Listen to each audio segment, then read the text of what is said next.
Hey lovelies, it's Alexa with Blue Woods Design and Mixed Media Art School, and our Monday prompt project this week is soft.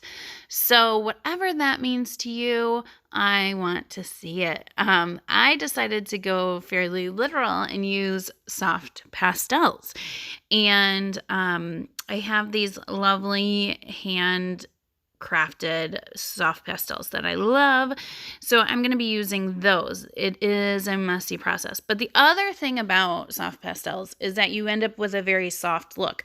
So I restrained from outlining anything. I do outline with my soft pastels, but I didn't use any firm lines with like charcoal or pencil or pen or anything like that. The only thing I used besides my soft pastel right there was a woody stabilo, and that's just sort of to map out my face. And you will see this face changes so much during this process. Now, one of the things about soft pastels is that obviously it is forgiving, right? It's very capable of being a very loose medium because we are smushing, smudging, blending. So I'm not too worried if you notice, I've already moved my nose up a little bit. I end up moving it back down a little bit. So I play with the proportions and the face structure and features throughout this process. Now, if I wanted to really map it in perfectly in the beginning, I could have, because like I said, that woody stabilo is pretty light, and I will kind of end up being able to cover up any of those lines. It's like a peachy color, so you don't even end up seeing it. So anything that you map in, you just want to make sure that it'll get covered easily by your soft pastels. And I just play like crazy. I blend mostly with my finger. I do grab a little blending tool that I have for my Jane Davenport pan pastels, but that's just to get in some little detailed areas. But I do want you to pay attention to the fact that this changes so much. And because I am sitting back and filming from above, there are some proportion things that I can see right now that you'll see. I hold up my paper so that I can have a good look at it, step back and see it. And then I'll adjust again from that. Here I am using a little bit of water just to kind of fill in that hair section, just because it's a lot of ground to cover there. So the other thing is if you use water with your soft pastels, it does actually help seal it in pretty good. So you have less of it moving around.